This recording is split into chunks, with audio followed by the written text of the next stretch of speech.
भ्राता, मायासुर की इस मायावी नगरी में हम तीनों को ही भिन्न भिन्न दृश्य दिखाई पड़ रहे हैं। मुझे कीचड़ दिखाई दे रहा है, मूषक जी को खाई और तुम्हें खंडहर। और ये भिन्न दृश्य देखे नहीं जा रहे हैं भैया, अपितु दिखाए जा रहे हैं। हमें भ्रमित किया जा रहा है भैया। ये अवश्य उस दुष्ट मायासुर की माया का प्रभाव है। तब तो हमें शीघ्र यहाँ आगे बढ़कर इस स्थान में प्रवेश करना चाहिए गणेश। हाँ भैया, आइए। मुझे क्यों उन नुकीले पाषाण शिलाओं पर छलांग लगाने के लिए विवश कर रहे हैं प्रभु? मूषक जी, आप आ रहे हैं ना हमारे साथ? प्रभु, आप दोनों आगे बढ़िए। कदाचित वो असुर यहाँ से भागने का प्रयास करेगा, तो मैं यहाँ स्थित रहकर उसकी निगरानी करता रहूंगा प्रभु। उचित है, किंतु आप सचेत और सावधान रहिएगा मूषक जी। जी प्रभु, धन्यवाद।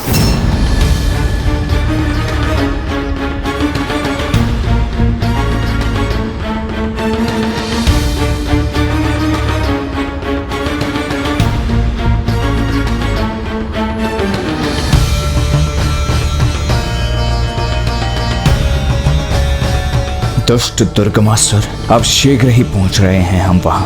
अब तुम जिस भी योजना का निर्माण कर रहे थे वो मात्र एक योजना ही रह जाएगी। योजना क्या है तुम्हारे मित्र?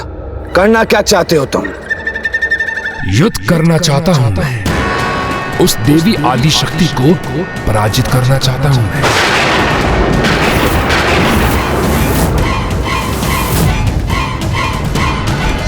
देवी आदि शक्ति।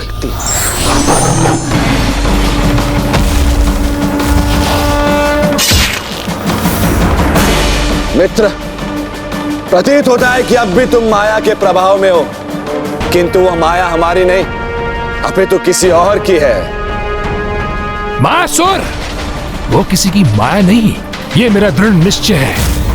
और उचित विचार करने के उपरांत मैं यहाँ तक पहुंचा।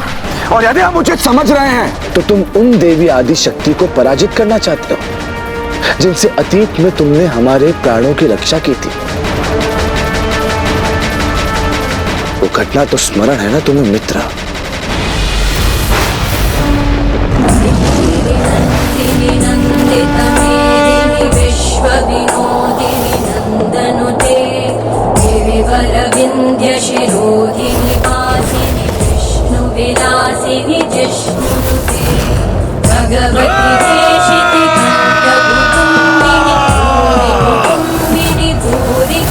प्रतीत होता है सभी सैनिक असुर राज महिषासुर की सहायता के लिए आगे बढ़ रहे हैं। और ये देवी असुर राज का वध करने के लिए तत्पर है।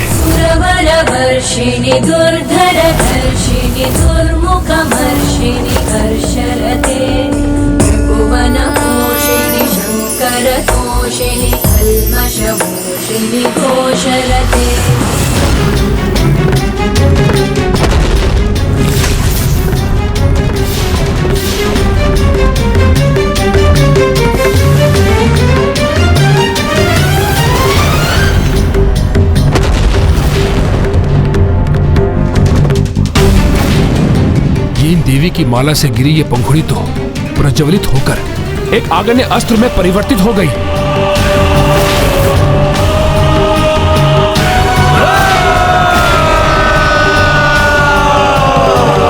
मायासुर,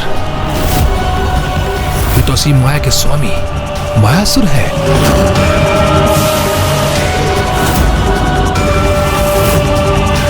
मुझे इनको चेतावनी देकर इनकी रक्षा करनी चाहिए। ऐसे महान शक्तिशाली असुर की मित्रता का कभी न कभी तो लाभ होगा मुझे।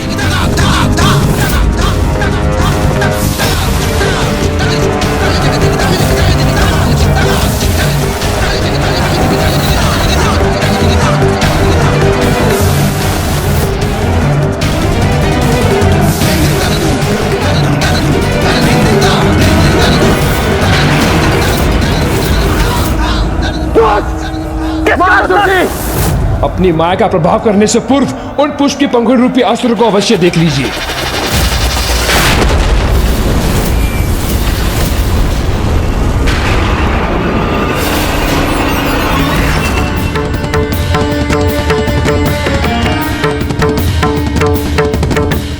जब मैंने भी उसे देखा था तो मैं भी अचंभित रह गया था उस देवी की माला के पुष्प अस्त्र को देखकर, जिसने संपूर्ण असुर टुकड़ी का विनाश कर दिया।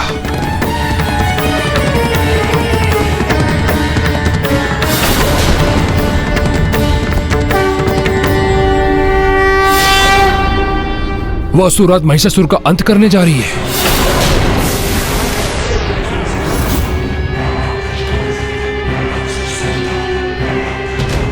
और तुमने हमें उनके उस पुष्प के मार्ग से हटाकर ना मात्र हमारे प्राणों की रक्षा की है, अभी तो हमारे अंत से भी हमारी रक्षा की है।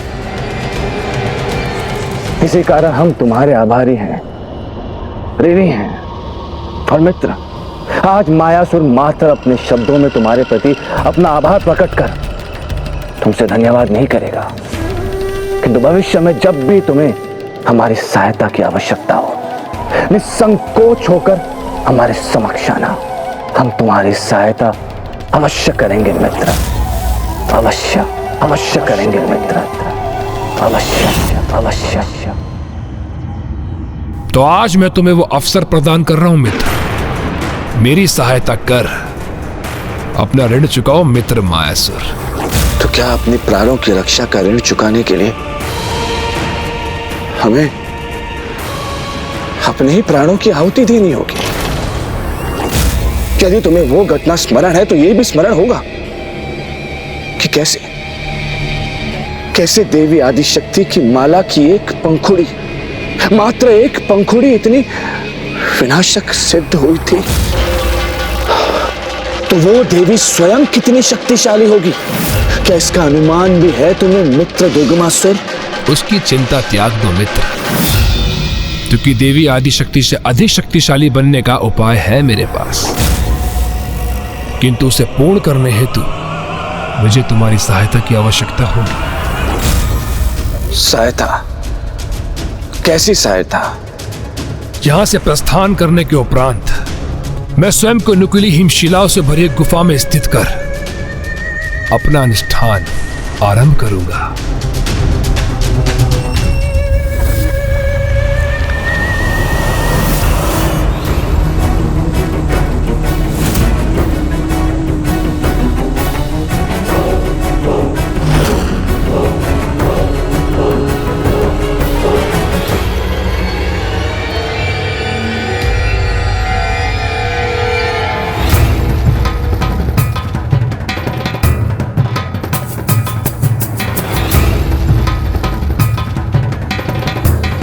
ओह, तो ये है मायासुर की माया। छलावे के मध्य छिपी ये सुंदर सी नगरी अब जाकर कहीं प्रकट हुई है। सत्य है, अद्भुत है मायासुर की माया भैया।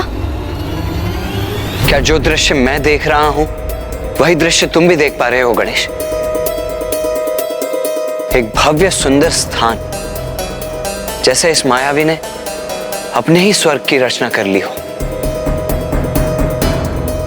हाँ भैया, स्वर्ग के समान वातावरण का अनुभव तो मैं भी कर रहा हूँ। दुर्लभ पुष्प और स्वतः गिरकर एकत्रित होने वाले फल और पुष्प है यहाँ।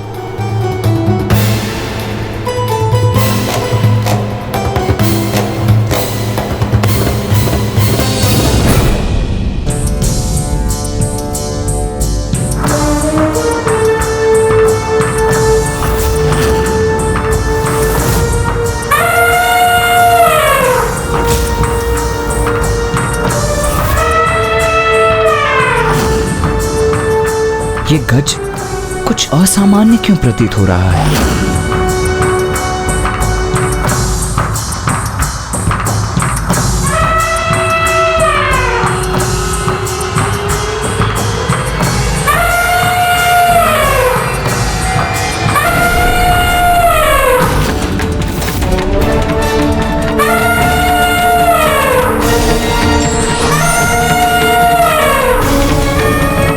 नहीं भैया, यदि इसका स्वभाव एक विक्षिप्त पशु के समान है तो हमें भी उसके अनुरूप ही व्यवहार करना चाहिए।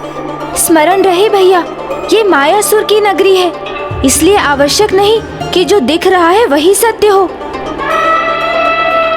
इस समय मात्र ये आवश्यक है भैया कि हम किस प्रकार इसे भटकाकर भीतर प्रवेश करें।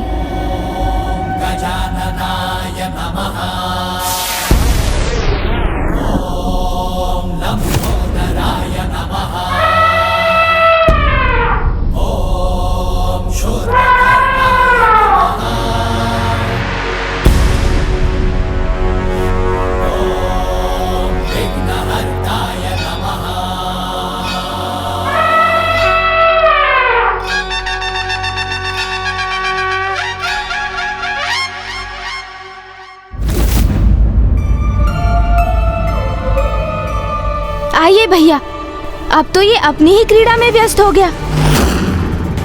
हमारे भीतर प्रवेश करने का ये उचित अवसर है।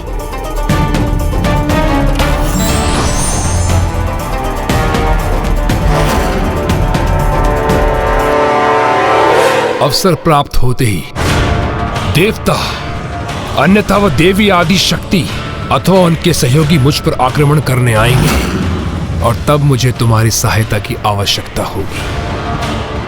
तो तुम कहना क्या चाहते हो? हमें उन देवताओं का सामना करना होगा?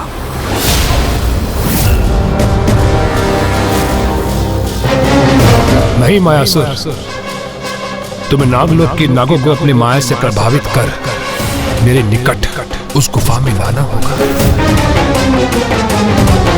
उन्हें मिट्टी का आहार कराकर उन्हें इस प्रकार जड़वत करना होगा कि वो नाग मेरे चारों तरफ ऐसे बिछ जाए, यदि कोई भी उस गुफा में प्रवेश करना चाहे तो नागों पर बिना पैर धरे मुझ तक पहुंच ना सके।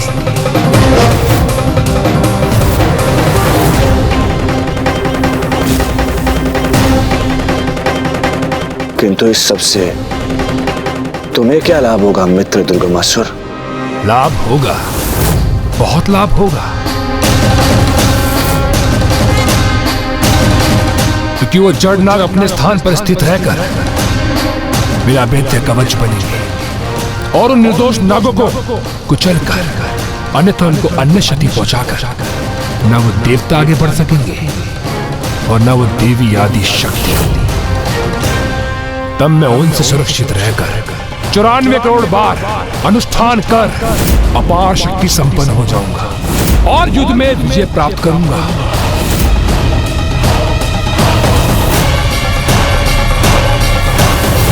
और तुम प्राप्त करोगे नागलोक का आधिपत्य।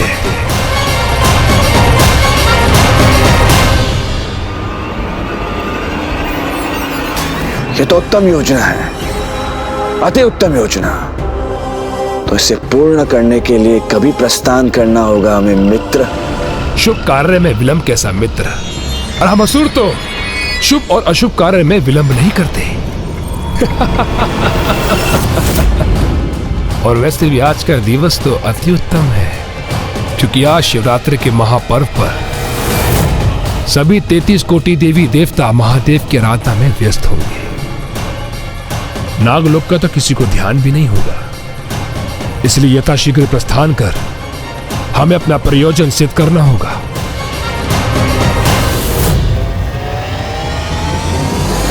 दुर्गमासुर! दुर्गमासुर!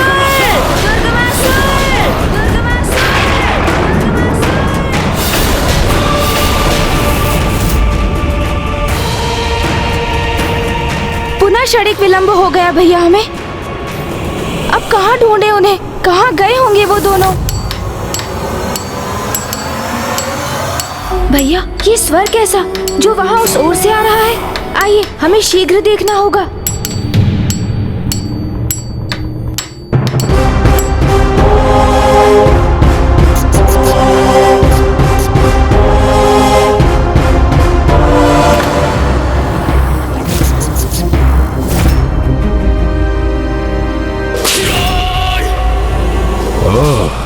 तो उस गजमुख बालक ने अपना मूषक भेजा है मेरे पीछे, जो मुझे सूंघता हुआ यहां तक आ पहुंचा है। किंतु उसे ज्ञात करने का अवसर ही नहीं दूंगा मैं कि मैं कहां हूं।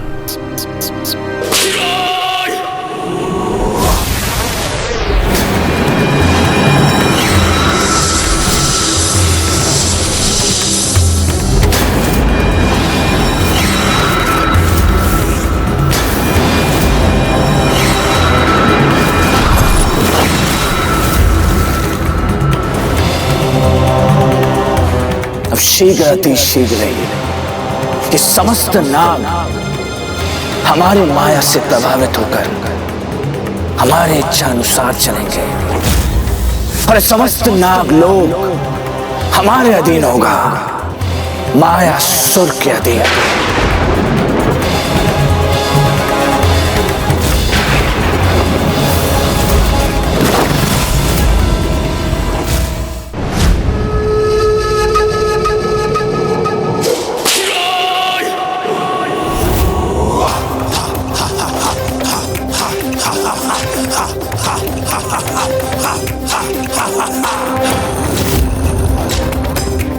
अब इसी गुफा में संपन्न होगी मेरी पूजा।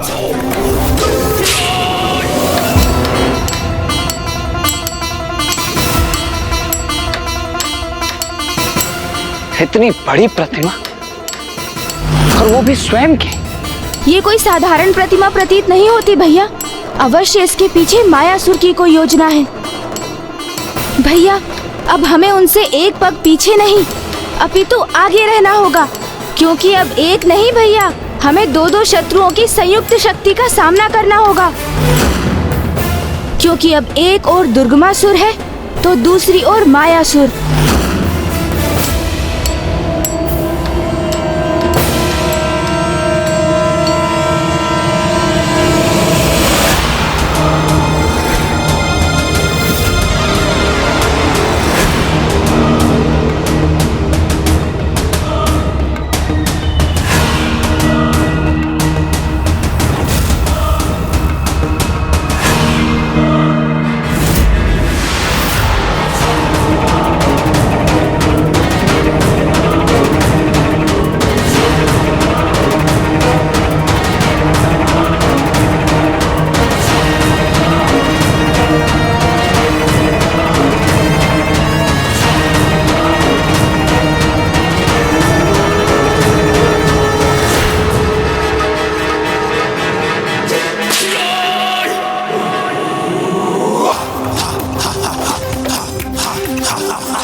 चौरानवे करोड़ बार अनुष्ठान कर अपार शक्ति संपन्न हो जाऊंगा और युद्ध में विजय प्राप्त करूंगा। इस बार मैं एक पग नहीं अपितु 2 पग आगे रहूंगा उनसे। इस बार कोई भी मूषक सोमकर ये ज्ञात नहीं कर सकेगा कि मैं कहाँ स्थित हूं।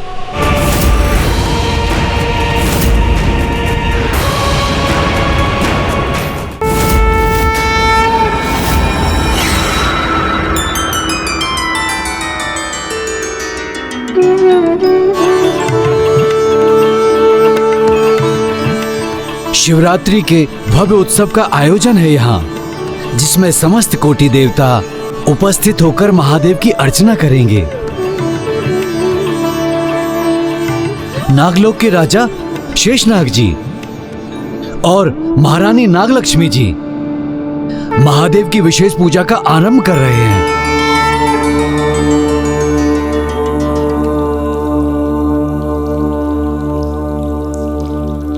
मुझे शीघ्रता करनी होगी।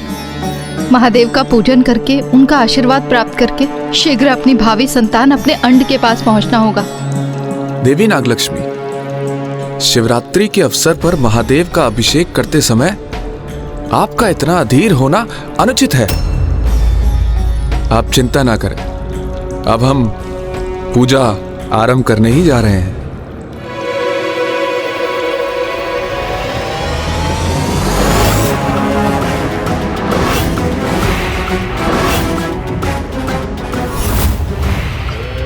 नागो, हमारे आगमन के लिए तैयार हो जाओ, क्योंकि अब शीघ्र ही मायासुर की माया आरंभ होगी नागलोक में।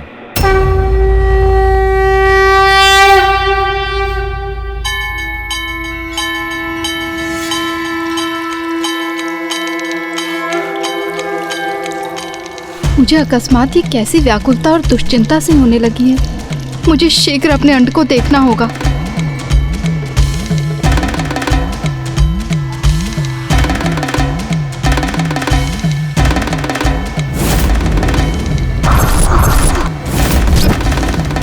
चंद्र भी पूर्ण हो गया बन के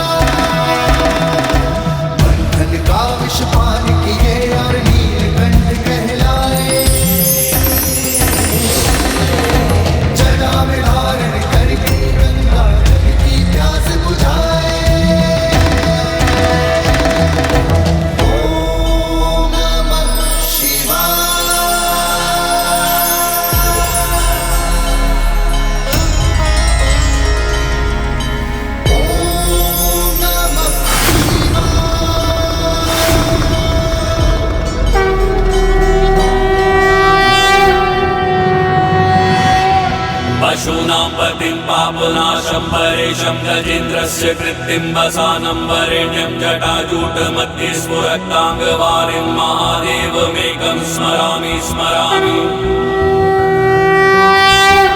महेशं सुरेशं सुरारातिनाशं विभुं विश्वनाथं विभुजङ्गभूषं विरूपाक्षमिन्द्वं महिन्द त्रिनेत्रं सदानन्दमीडे प्रभुं पञ्चवक्त्रम्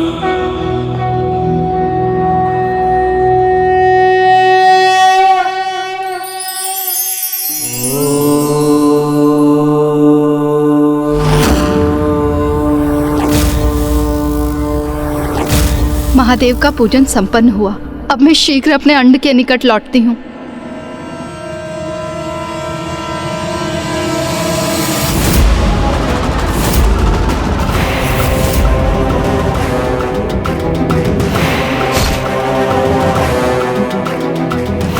नागलोक के द्वार तक तो पहुंच चुके हैं हम। अब शीघ्र अतिशीघ्र ही नाग विहीन लोक बना देगा ये मायासुर इस नागलोक को। स्वार्थी और लोभी मनुष्य सदा अपने हित को साधने के लिए ही सज्जनों को ढूंढते रहते हैं। इसीलिए आवश्यकता है इन्हें उचित समय पर पहचान कर इनसे दूरी बना लेने की।